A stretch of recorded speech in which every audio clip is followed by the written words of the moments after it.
Hey guys, welcome to the Liberal Hive Mind, a channel solely focused on exposing the abundant hypocrisy of the left. Well, leftist activists, quote, human rights advocates across the globe are absolutely livid right now. They're outraged as the newly minted young president of El Salvador, Nayib Bukele, or rather Nayib Armando Bukele Ortez, officially declares a zero-tolerance policy on criminals, gangs, MS-13, and the 18th Street Gang, a country that has been destroyed, ravaged by gang culture, which was exported from the United States back in the 80s or 90s. The new president is saying enough is enough. They're sweeping the streets, they're cleaning the streets, and get this, folks, leftists, of course, are outraged and doing what they do best, taking the side of criminals, advocating for their quote-unquote rights. Let's just say I have a different opinion. Let me update you guys on the story, and then of course let's just talk about the dynamic. We got some stuff to get into, so let's roll the tape. Alright folks, so the activist left is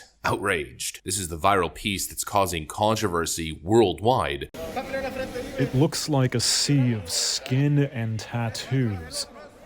These images, released by El Salvador's government, shows the transfer of about 2,000 inmates, stripped to their shorts and with their heads shaved, to what's been dubbed the country's new mega prison. It just opened. It's believed to be the largest prison in the Americas, with a capacity for 40,000 people, and it's the latest step in a controversial crackdown on crime that's caused the country's prison population to soar.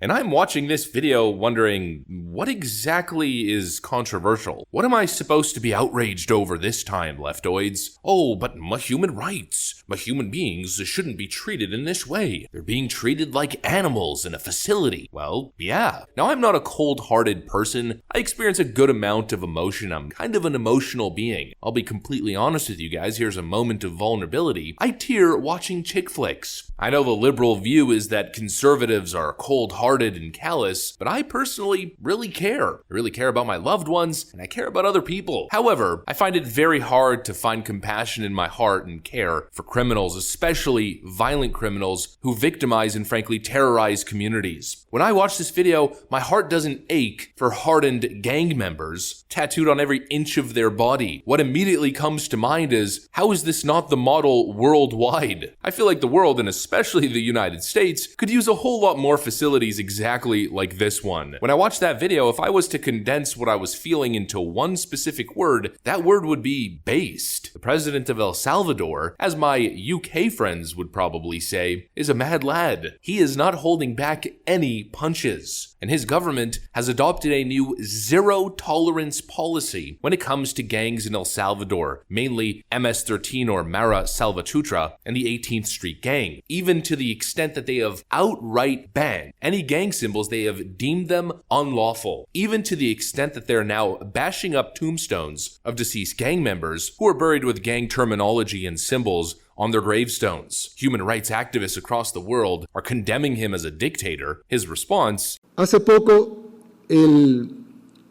la Dirección de Centros Penales sacó a los reos, a los presos, para que fueran a destruir las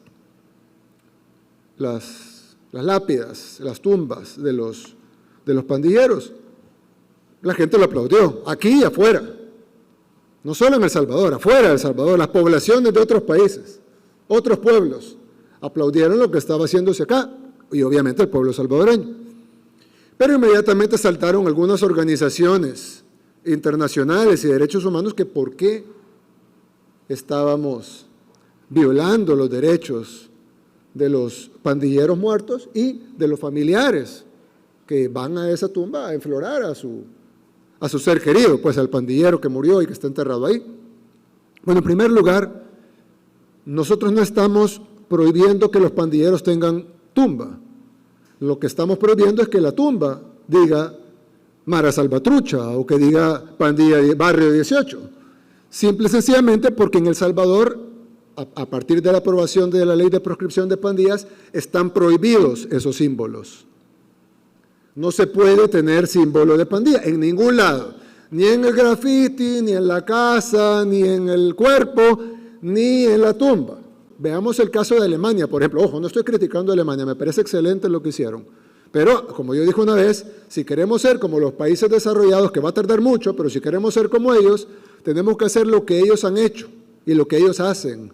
no lo que ellos dicen que hagamos. And that, my friends, honestly is what we call leadership. This is what we're missing in the West. This is what leftoids don't seem to understand. Well, I mean, they understand it at least within the context of their own home and their own neighborhoods, but they love to genuflect to the woke altar. They love to farm online virtue clout when it comes to policies that affects the entire nations or other communities. You know, I'm sure if they had a gang member in their home or in their gated community, they would want that person dealt with immediately. For instance, here's an example. Let's say you're a father or you're a mother, and you have a nephew or a cousin that's living under your roof. And then you find out that that individual, a family member, or maybe it's even a friend, is dealing drugs out of your back door. What are you gonna do? Well, the only real option is kicking the person out of your home and calling the police. That person is putting you and your family at risk of a police raid that could go bad, at risk of being robbed by criminals. You know, you don't want crime in your house, you don't want crime in your direct community. Why the frig would you want it in your country? It should be treated as a societal plague, and it should be, frankly, in my opinion, viciously dismantled. I, for one, am frankly sick of overly apologetic liberal policies when it comes to crime. Oh, but my human rights, my human rights. You have no rights when you decide to violate somebody else's rights. Now, of course, we're not talking about stealing a pack of candy. I'm talking specifically about violent criminals who terrorize communities. There should be a zero tolerance policy, and if there's one place where I think either the government or the community needs to be acting tougher, it's on the issue of dealing with crime. The idea that the best and most progressive answer to crime is just allowing it to exist, allowing it to fester and become a bigger problem by removing consequences has been a proven failed practice. Yet these leftoids continue to double down on this failed experiment, and anybody who challenges the woke doctrine is shunned and condemned. Actually, Anna Kasparian from the TYT was on Ben Shapiro's show just the other day, and she went into detail how the left attacks her over her basic common sense anti-criminal stances. Look, the most important thing, in my opinion,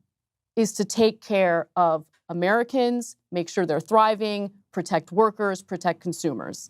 That is my focus. I think people want to live in safe communities, clean communities. I don't think it makes you some crazy rabid right-winger to want that. I think everyone wants that and they need to be honest about it, right? I want an actual solution. It is insanely cruel to watch people die on our streets and then give yourself a pat on the back because you think you did something compassionate. That is not compassionate. And I don't care how vicious people think I am for saying that, it's just common sense. It really is. And denying that the problem exists is the other part of this, right? Denying that there was definitely an increase in crime in big cities drives me crazy. I was in my own neighborhood, I shared the story. I was shocked at the kind of reaction I got from people who I typically agree with politically. Took my dog out for a walk. Two guys who were clearly on something. They appeared to be homeless, were walking by me or behind me as I was bending over to pick up my dog's mess. One of the guys grabbed me by the hips and started.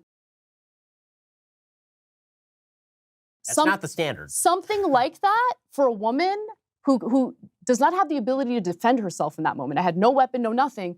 I have to think about that at least twice a day when I take my dog out for a walk. It is traumatizing. Yes, I've gone to therapy about it. I'm working through it. That's not your personal problem. But that's because you were assaulted, yes. What's making it worse, though, is that I'm the bad guy for sharing this story and saying, hey, we can't just let this kind of stuff happen. We need to find real solutions for it. I mean, I don't very often agree with Anna Kasparian from the TYT, but on this issue, we are 100% in agreement. I mean, she gave an example of a traumatic assault on the streets of Los Angeles. You know, just basic stuff in California. And her simply saying that this shouldn't be accepted in a civilized society makes her an enemy of the woke, police reform, criminal justice reform crowd. It's all just so ridiculous. I personally appreciate what they're doing in El Salvador. I believe the moment a criminal victimizes another individual on the streets, or in a private residence, or in a business, public area, wherever it is, the moment it happens, I believe that that criminal forfeits their rights. And frankly, whatever happens afterwards is effing around and finding out, playing stupid games and winning stupid prizes. I think we need to start adopting some more harsh penalties, some serious crackdowns. It's not normal and it shouldn't be culturally and socially acceptable to be listening to 14-year-olds rapping about all of their guns and shooting other young individuals and all their violent escapades. It's not normal to be just casually living in a society with violent roaming bands of gangs and Mexican drug cartels infiltrating neighborhoods. In my opinion, these are domestic terror organizations and they should be treated as enemies of the state. Good on El Salvador. I'll finish the video with one specific word: based. That's what I got for you guys. Hopefully you enjoyed this video. If you did, make sure to leave a like and possibly subscribe to the channel. Thanks for watching, friends, and hopefully I'll see you on the next one.